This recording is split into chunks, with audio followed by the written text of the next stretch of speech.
The year ending March 2020, there were 46,000 offences involving a knife or sharp object in England and Wales. In 2017, whilst on a night out with his friends in Stourbridge, Ryan Passey was brutally attacked with a knife in Chicago's nightclub, and his killer was cleared by self-defence. Today on Run It Back, I'm talking to Reece, his good mate, about the problem of knife crime, potential solutions, but most importantly, the Justice for Ryan campaign and his family's continued and relentless pursuit for justice. There's a lot of things still going on where the family are trying to bring the killer to justice, the coward. Could you just go through maybe your relationship with Ryan first, how you knew him? Of course. But with Ryan, I knew him really through his cousin. I went to school with his cousin, Jamie, and I still knock about with Jamie, really good pals. And then it happened to so that Ryan was good at football as well. So from a young age, I used to see him down the Power League. And then obviously in summer holidays, we used to go to the Power League together because it'll be with Jamie. Because it was like, they had like a brother relationship, even though it was cousins. And I got to know him from then, and obviously you get old enough to have a drink with each other in the pub. We've done 2.5 years at college together and was in the same class. So we shared some fond memories there. But yeah, like we've been around each other for years, knew about each other for years before that because of the football. And it was really close. He was loved by me and my family. Like, he'd help out with anything that you asked him, that you put on him, he would help out. Like, he's just generally class geezer and he's good to have close by. That's where the anger comes from, because I spoke to you before, like briefly on the phone, and you described what he was like as a guy, and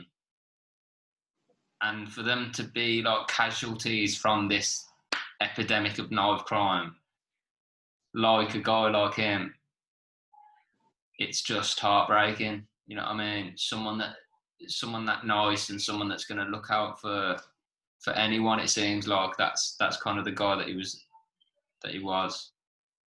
Yeah, he was. Like you said, like it's always them people that go from charities, and like, I'm a believer in life that God always takes the good ones first. You know what I mean? Always takes the good ones first. And in this case, he took a really good guy. And he took a really good guy from like an awful lot of us. And I'm trying to say that without getting upset, like, you know. But he took a really good guy from all of us, and it wasn't just us as a group of friends and as like a family. It was from the community of Stourbridge, Alzoin, wherever Ryan's presence was, everyone was grateful that he was there because he was that kind of person. And like you said, it's always the good people that get taken first, and in this tragedy, it is the case. I'm not gonna mention the name of the guy that did it because he doesn't deserve mentioning. But at the same time, I know that to start off with, we should mention Justice for Ryan. Justice for Ryan, hashtag Justice for Ryan, the charity would you class it as a charity? Yeah, it's a charity, and obviously they started off. What did you say? Sorry, mate. Like a movement as well, Yeah, it's a very big and very strong movement. Obviously, it's took off so well because of the amount of people that, like I've already said, that it touched hearts to, that everyone wanted to do something right. And I think it helped his parents and his family and his close friends put the concentration into something else and try and leave something good of Ryan's legacy, you know. And it was set up by a close family friend, Jason. And honestly, if you ever get to meet the guy or speak to him, he will go into every depth of detail, but he's done a totally amazing job. And like, obviously he's had the support of Ryan's stepdad, Ryan's dad, Aid, and mum, Jill. And all of them have just been absolutely fantastic. And what they're doing, like, they're bringing the communities, like we have football matches, charity football matches. And we had, the last one we had was with the guy, I believe, the one who died in Warsaw at the boxing event. Yeah. He got and it was his family, and they got a football team of his friends, and then Ryan's dad, Aid, and the Justice for Ryan campaign got a team for Ryan, And we actually played at the Stourbridge Football Club, and there was hundreds of people there, and we had bands on and everything. And other knife crime movements come down from all over the country. I mean, I was speaking to people from Bristol, London, like, who weren't even playing in the game, and they all set up stores to speak to the youngsters and share their like experience of bad situations and speak about it and get it off their chest.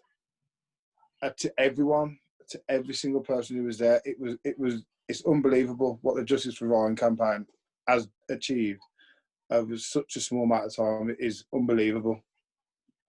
I think I saw it on like a small scale to start with, because I was still in college in King Ed's during that time. So, or maybe slightly after, or just after maybe, but I was still in Stourbridge a lot, going to see my mates and stuff like that.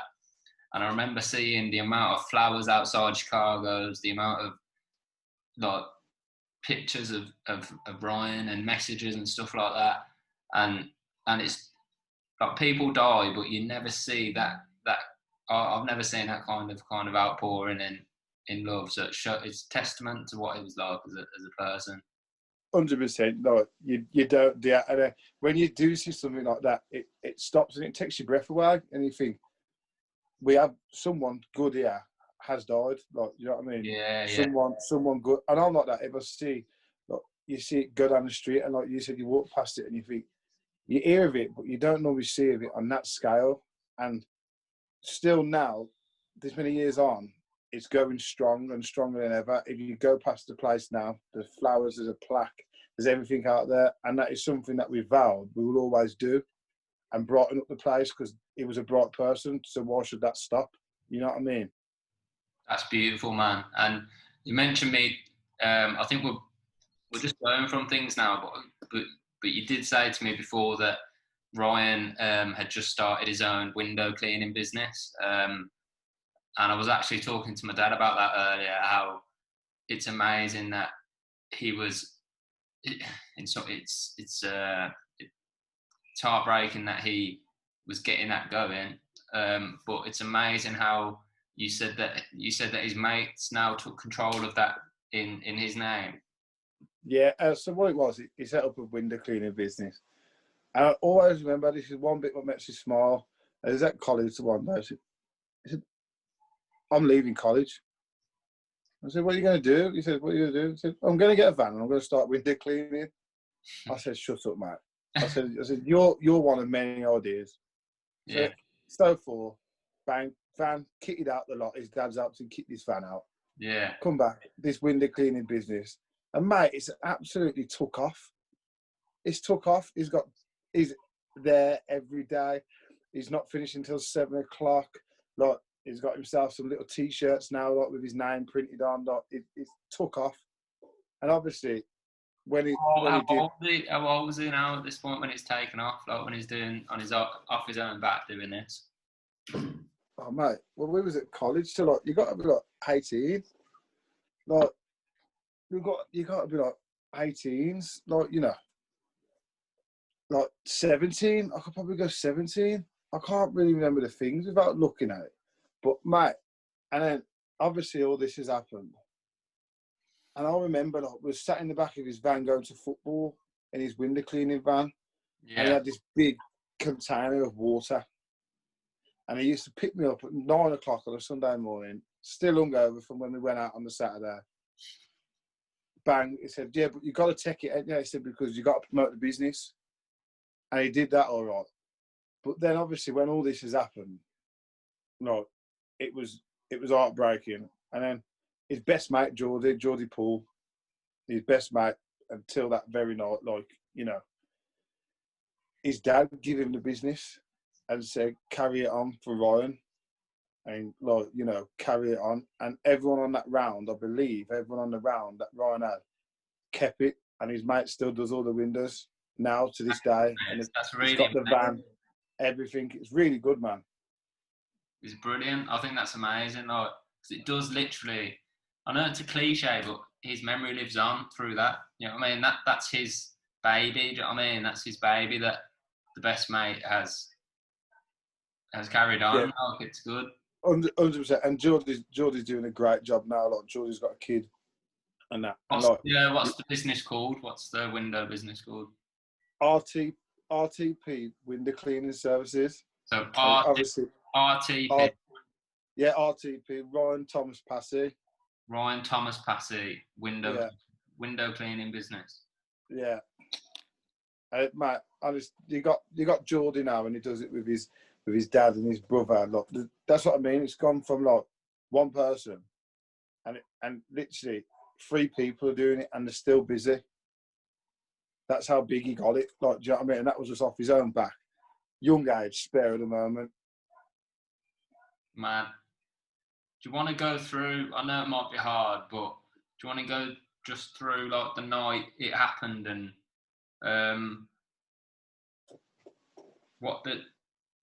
how did you find out? So what it was, it happened in August, like August the 6th. It happened, and I remember because we were all in a group chat because we all played for the same team. But I played for someone else on a Saturday, and they all played. We obviously all had a win. They had a win. We had a win. So you go out, you have a little beer and everything, don't you? There was like, "Are you coming down Stourbridge?" And I was like, "No, I'm not gonna go out tonight because I'm just gonna have a few local with the missus." So I've gone there, and obviously they've gone down. And I was drunk, man, so I never even looked at my phone. So, like, cut the story now. I've got woke up the next day. I've had a phone call about 6, 7 o'clock, and it was my one mate, like, and I answered the phone. I thought, he don't normally ring me at this time. He doesn't normally ring me at this time. So I rang him. I've gone, "What's the matter, like?" And he's gone, have you heard?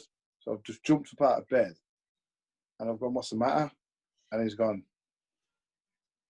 "Ryan's been killed." Oh, fucking hell. And my missus has just shot up because she's heard. And I just ran into my dad's room, and I've gone, like, "Someone's killed Ryan." My dad's going, "What the fuck?" And I'm not on the floor. I broke down. And I thought, I've got to pick myself up here. I've got to pick myself up here. Yeah. So I've had a look on the internet, and I've seen that it was true and that, and I was just like, "What? Fuck me, man. What do I do? I should have been there." And then my missus was like, "Don't think like that. Don't think like that. Don't think like that." So I rang one of the lads who was there, Kian, the youngest one of us all, and he was there. I said, "Where are you?" And he broke down. So I said, "I'm going to come and get you." I said, "I'm going to come and get you." I said, "I'm going to come and get you." I said, "If you get break down, you break down in front of me, no one else, no, not your family, in front of me." I'm in the pub, and this was 10:30 in the morning. No. And like, what it is, he lives by a pub, like, and they let him in. And I've gone down, and I didn't want to believe it. And I've looked at him, and I've only known Kian for about a year and a half, and he just ran up to me. He grabbed me, and he just said, "I'm sorry." And I was just like, "Well, what the fuck?" And then that was when, like, it hit down that it had happened. So then we all met up as mates in the Raven.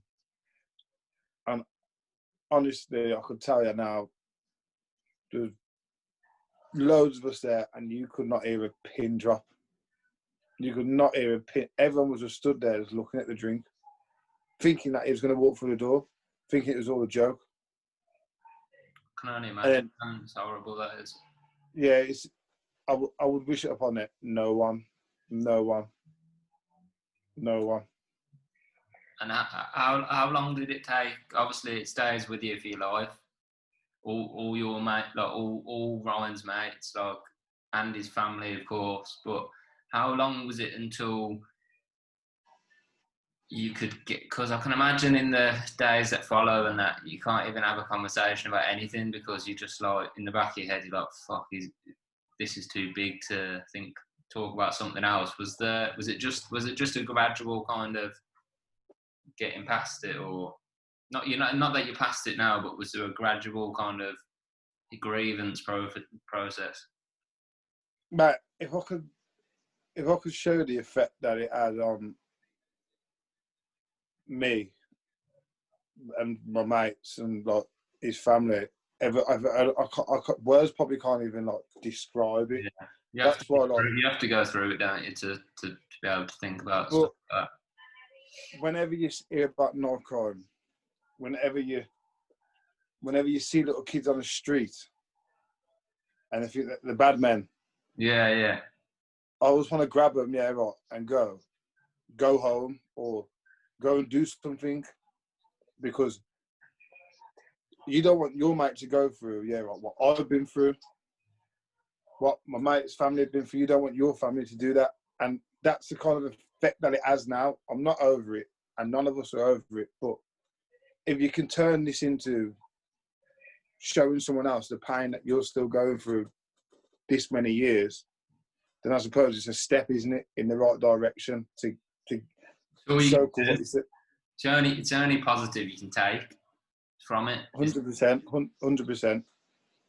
And I'd want to show these Pratt to your face. Do you know what I mean? I'd want to show that Pratt to your reaction and the real fucking consequences it has in them seconds when you're being an idiot. I don't know what it is. I don't know what goes through their minds because Ryan's killer didn't know him, did he? He didn't know him from Jack. He knew fuck all about him. He knew nothing about him. Like, he's a scumbag, and he went out intentionally to cause harm to someone. And that's it. There's no ifs or buts about it. He went out that night. Him and his pals, right, his two pals, went out intentionally, yeah, right, to go and hurt someone and kill someone. They did, because you don't just take a blade out with you for no reason. Especially if it's more understandable if you know you're heading for a gang war. You know, if you're going to meet up with another gang or something. Yeah. Then you load up then. But if you're going to fucking Chicago's nightclub in fucking Stourbridge High Street. Why? Why? That's the thing. What I don't think even you yourself and anyone will even know, apart from them three people that went out that night. The one who done it, and then the two that tried to cover up for him after. Only them three will know the reason why you go to Chicago's nightclub in Stourbridge on the high street, right, and take a fucking blade. Yeah. It's only they would know. Only they would know. And going on now to what the family are doing, which is all this you know, all this hurt that's been caused and the emotion that goes with it. You've got to say there is still a bit of a light here, because you talked to me about how the family are still petitioning, and they've nearly they're getting to a point where they're nearly making progress in government, in through the law, getting a law passed. I've got it here. The Passey family are taking civil action in the hope of securing public recognition that Ryan was unlawfully killed. So they're trying to get, am I right that they're trying to get the jury to give reason? Because in this case, it doesn't seem, I did law at A level, but nothing major, but I understand a little bit of law. It does not understand, to me, the fact that you bring a knife like that into a club like Chicago's in Stourbridge, where there's no threat of violence, and then you stab someone in the chest, and the other person doesn't have a weapon. Where's the self-defense? Where is it? And I think that's where the big question lies, isn't it? And as you were saying about, the filed for the civil court case now, which basically, when I spoke to Jason and Ryan's dad over Christmas, it basically means that they can take it now into a civil court, and if that they can prove, the civil court can prove that Ryan was actually brutally murdered, I'm pretty sure it can open up like a reinvestigation, and then one day he'll get retrialed. Then the police can open it up, because the police will then know it's been passed that he was brutally killed. So you've got to go and find the murderer, find everything now, the evidence, even though they know the person is. They've got to go and get the evidence to then get justice and send that person to prison. Like, you know, and they've just started the procedures of that as far as I know. And then also you got Ryan's Law, Ryan's which is Law. that one. Which Is is that one the with, law they're trying to pass? yeah, Ryan's that's the law they're trying to pass, where the jury will have to explain the verdict of, like, especially when it's such grounds like this. Like them people in that jury, I went to one of the court cases. I went to one of the days, and then people in that box, right? They're all sat there, and like you said, if he's took a knife and you don't know that person, he stabbed him through the heart, and that other person hasn't got a weapon, how is it self-defense? How on earth? Like, only them, it's a joke. I remember only them people will know. I remember at the time reading about it and thinking, how? Like, it was shocking at the time. It's bad, mate. It's absolutely terrible.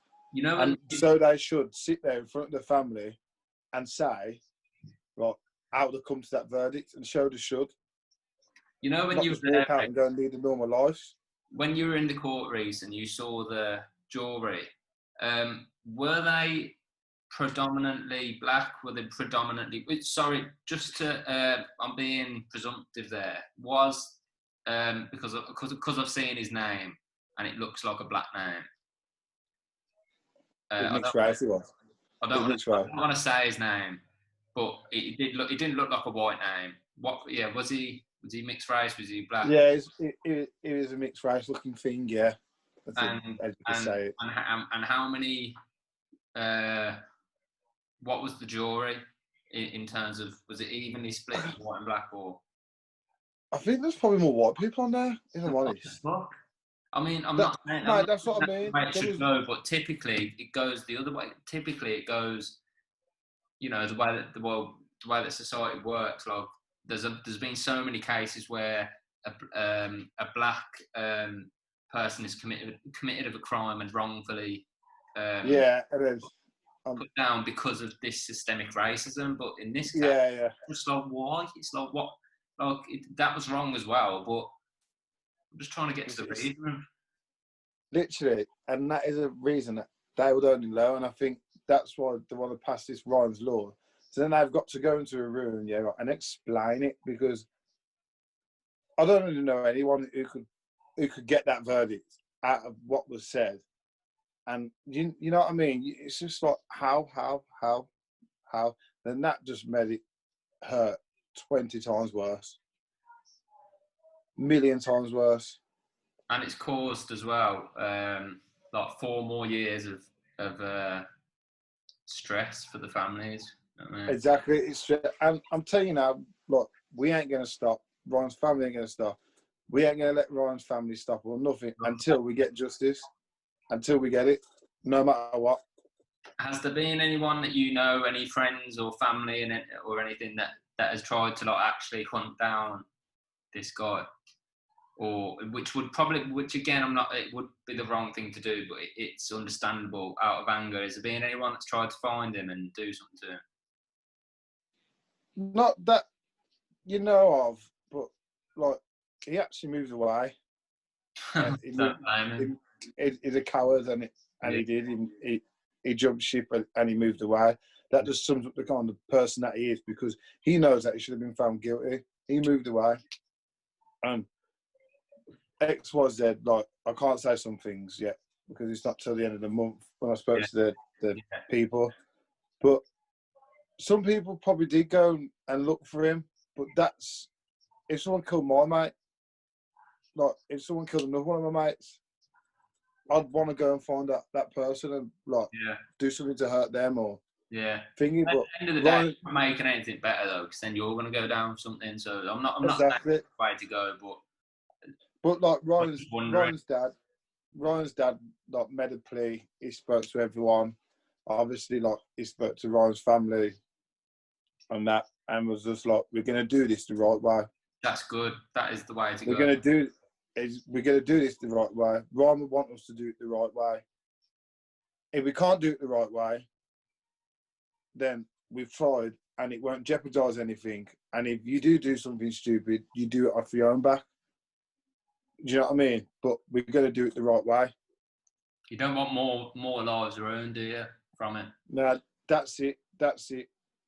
Just one person's life needs to be ruined now. That's the little tramp who's walking the streets, knowing that he's brutally took someone's life. Do you know what I mean?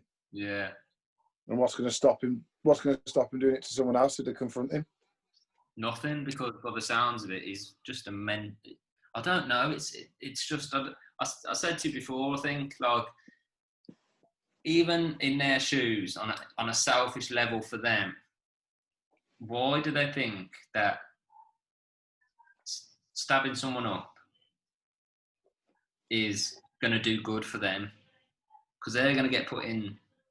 Well, in this case, fucking somehow he didn't. But most of the time, they do get jail for life. So what do they want out of their lives? Like, what are they doing? Is it just a different life? Is it the way that they're brought up? Is it all their friends have knives, all their families have? It must be like you said. Only they will know, wouldn't they?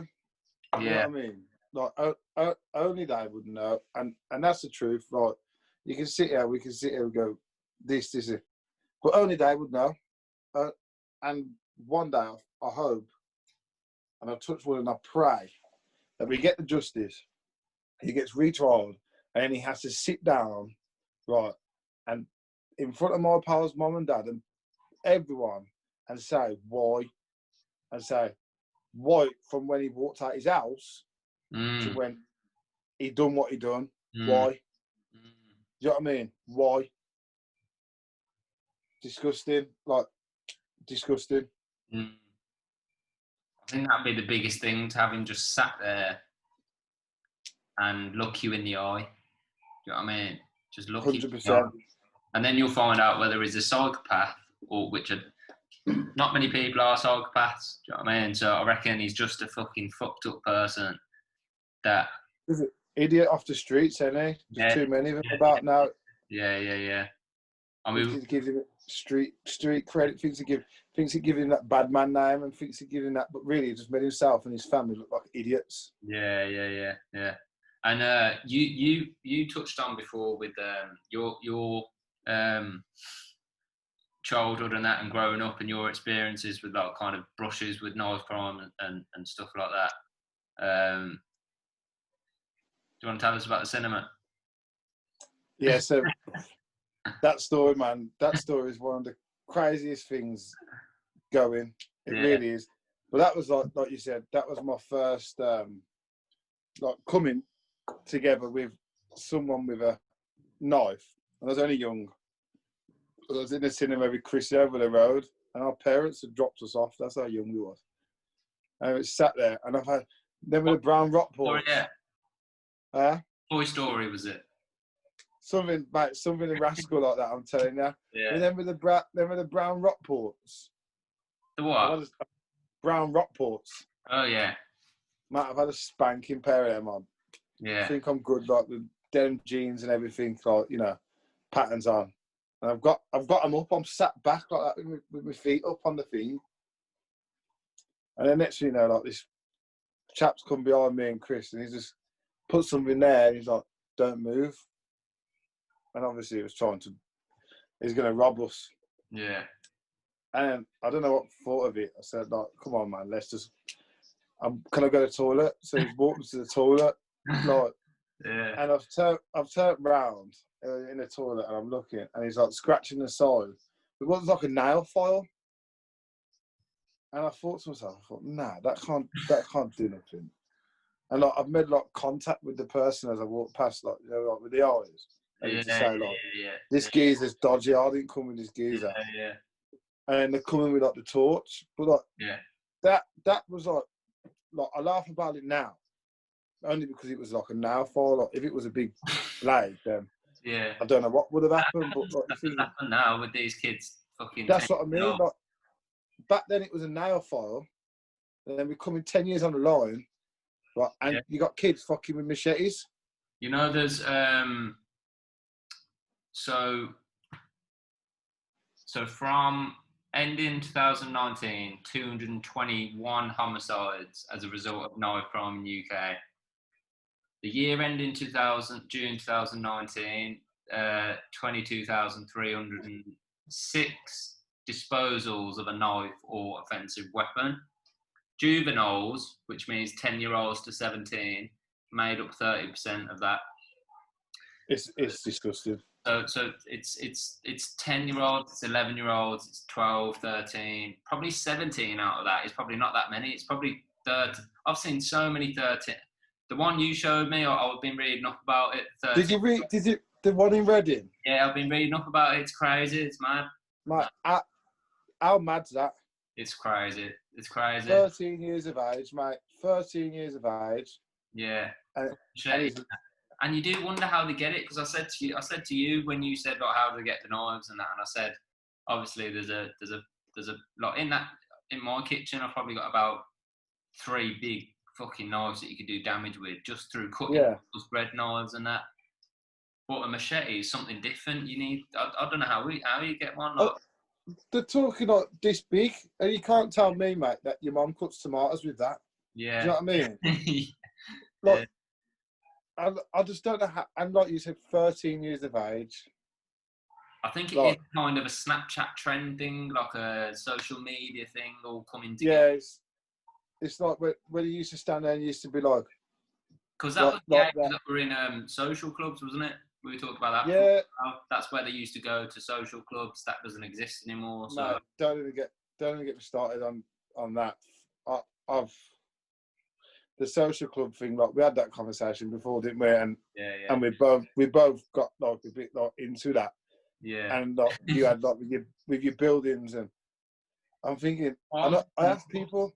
Pubs. I think that's a perfect fucking answer to it, because you have so many pubs closing in the last 20 years, 15, 10 years, and they're all just sat there. So why not? And they're losing money because it's just a vacant building. Why not turn them into like a support group centre? Mate, yeah, or like get in there. Like I think, did they do one in Stourbridge? I think you might be too young. Remember the multi-storey car park? Yeah, like opposite the Crystal Leisure Centre. Yeah, I know that. Yeah. Right. I'm sure they had a skate park in there. No, I don't remember the skate park. Yeah, they had a skate park in the bottom of it. Oh, did they? Right. Yeah, massive. And then when they first done that, they said to the kids on the street and that, like around Stourbridge and whatever, go in there and spray paint it. Yeah. Spray paint it, graffiti it, do whatever you want. You're not going to get in trouble. This is yours. Yeah. Right. I remember going there with my pals, and I live in like Collegate. Right, and I remember stupid things like this. There was not one kid on the streets of Stourbridge, not one. Really? Because it was all under there with a can of spray paint, or on the bikes, on the scooters. That's massive, that is. That's really important, though, that is. That's, yeah. Something that's cost the council nothing has meant so much to a lot of people. Because kids just want to do something, don't they? It's that simple. They just want to do something. Kids want to give graffiti, break the law. All right then, like you said, give them a derelict pub or whatever, and go in there, graffiti. Yeah. This is just going to be for graffitiing. Write with your little tag pen, like, you know what I mean? Normal people. We don't have sound-minded people in charge. Well, we do. In a way, they're sound-minded, but they're completely out of touch. Like, they wouldn't have these ideas we're having, because they're built in a different world. They're from. They're not from like the things that we do. Yeah. Like, I'm not saying that you're probably a lot more privileged than me. You went to King Edward's, I went to Alzheimer College. Yeah. Like, do you know what I mean? Like, but 3 of my mates went to Alzheimer College. Like, I've had a good upbringing and stuff, but I'm still definitely just, in touch with everything. It's just that I happen to have quite a good good job, and a mum that didn't have a good job, to be fair, had to work her arse off, but I'm still in touch with the groundworks. Like, all of my mates are like that.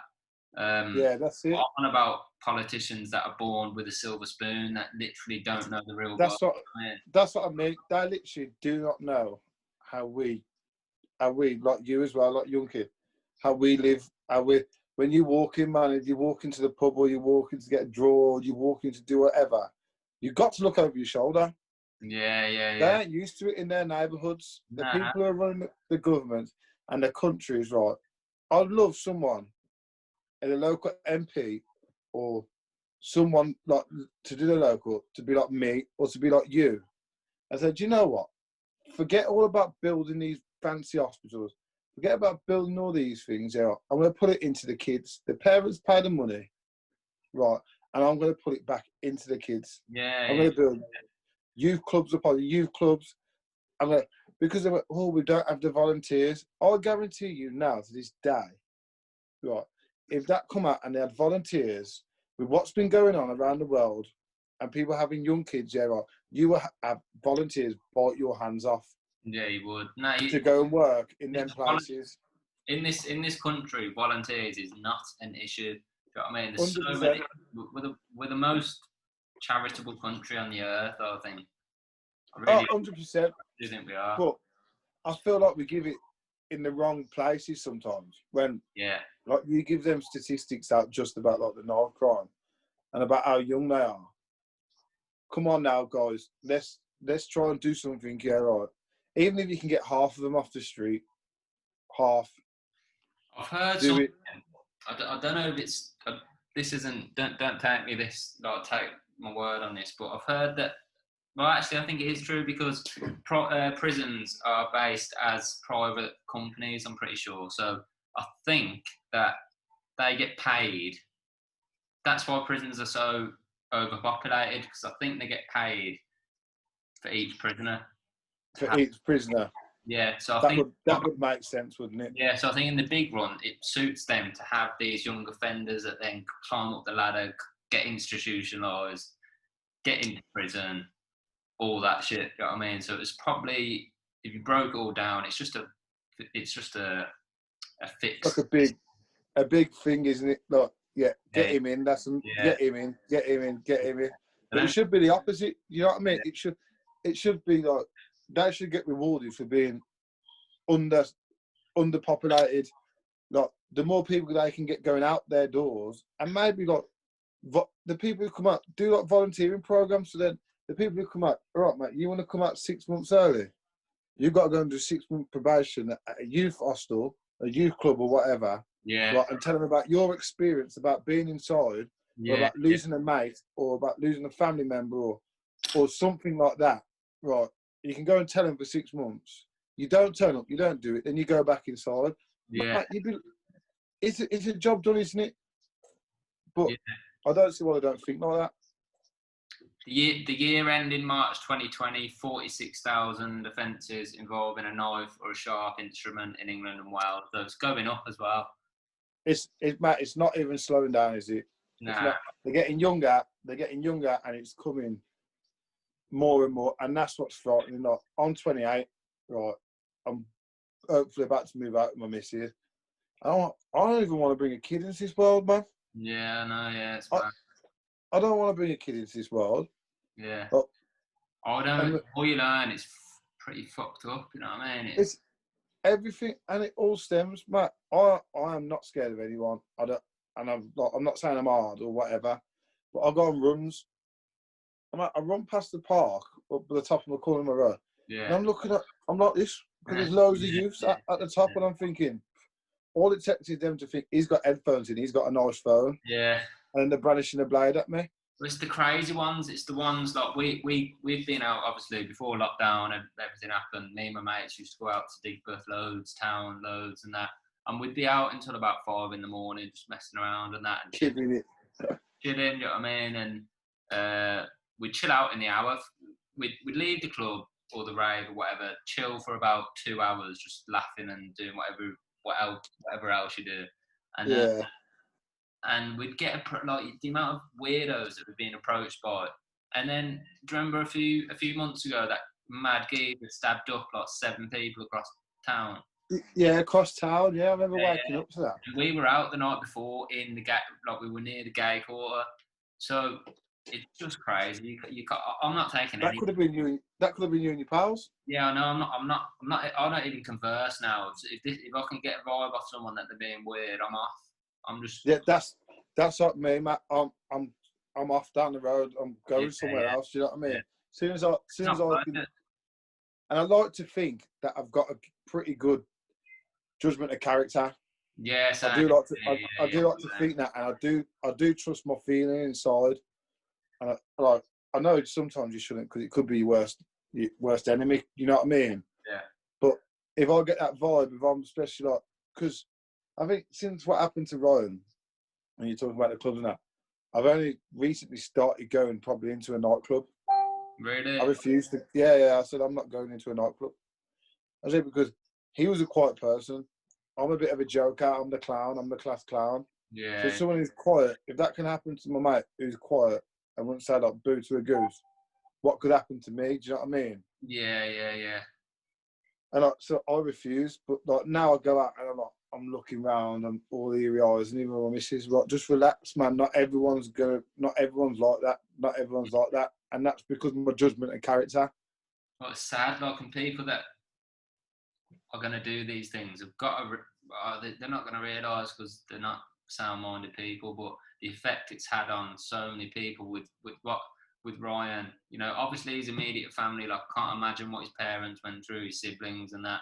But like his mates and stuff, even your family, your mum or whatever, your dad, like, or his mates, mum and dad. Yeah. He's going to be thinking, my son's going out tonight. What's going to happen? It's such a knock-on effect. It's spreading evil, isn't it, into the world? 100%, mate. You like that's what like, you just hit the nail on the head there. It's the knock-on effect, isn't it? Like, and even when I do have kids, even though I don't want to bring, but obviously when I do have kids, when they get older, I will never forget this. So when they go out, I'm just going to be like, and you don't know what the world's going to be like in like 15 years time from now. Yeah. But I will never forget this, and it'll be a story that I relay to my kids. Yeah. And I would want my kids to relay to their kids. And you know what I mean? And when they go out, I'll still be flipping, staying up, thinking, I'll wait for them to come home, or I'll fall asleep downstairs. It's just that knock-on effect, and it's going to be a knock-on effect for the rest of our lives. Yeah.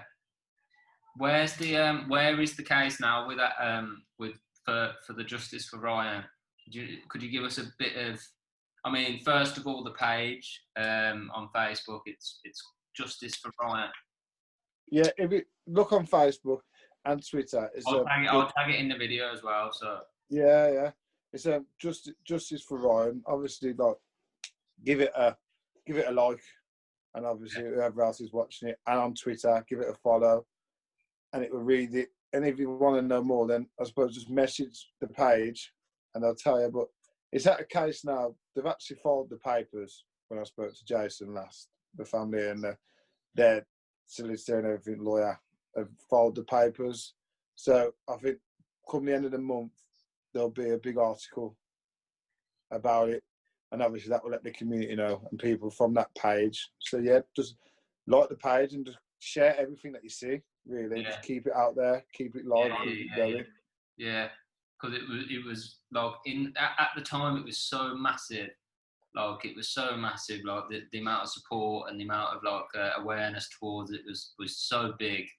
And obviously, because everyone goes about doing their own things, they get on with their lives and stuff like that. And when I spoke to you and I realised that's what that was about Ryan, it kind of all brought it back. So yeah, it's been a pleasure to speak to you about it. Whoever watches this, hopefully they can go on then and support Ryan Passey, because obviously I don't have many. I've started off now, so I don't have many views at the minute, but no, of course. I'd like to, maybe if I can, put a bit of support to it and get. No, that would be, and like, if you can, I know he'll watch it when you tag it in. Obviously, I send my love to his family. And I know I spoke to Aidy's dad, and he said that he didn't mind me speaking. But obviously, I know what I know, but I know Jason's going to watch this. So, Jason, if you give Tom a little message and Jason is a good bloke. He'll come on and he will go into bang, bang, bang, bang, and he'll tell everyone more about it from I love the that. actual Yeah. campaign. From the actual campaign point of Sorry, view. is Jason his dad? No, Jason's a family friend. Okay. Jason Cannon, Okay. and he'll probably tell you more from like the campaign point of view, like whereas I've sat here as like a mate point of view. You know what I mean? But they're honest. They're all genuine people. But yeah, it's been wicked to speak to you as well. Like, thanks for asking me to do it. You know. No, it's been a good. pleasure, man. Pleasure, man. But, I just want to keep in touch as well with you, man. yeah, 100%. But like one thing to say before it goes off. Yeah. People watching it out there, and adults watching it and everything.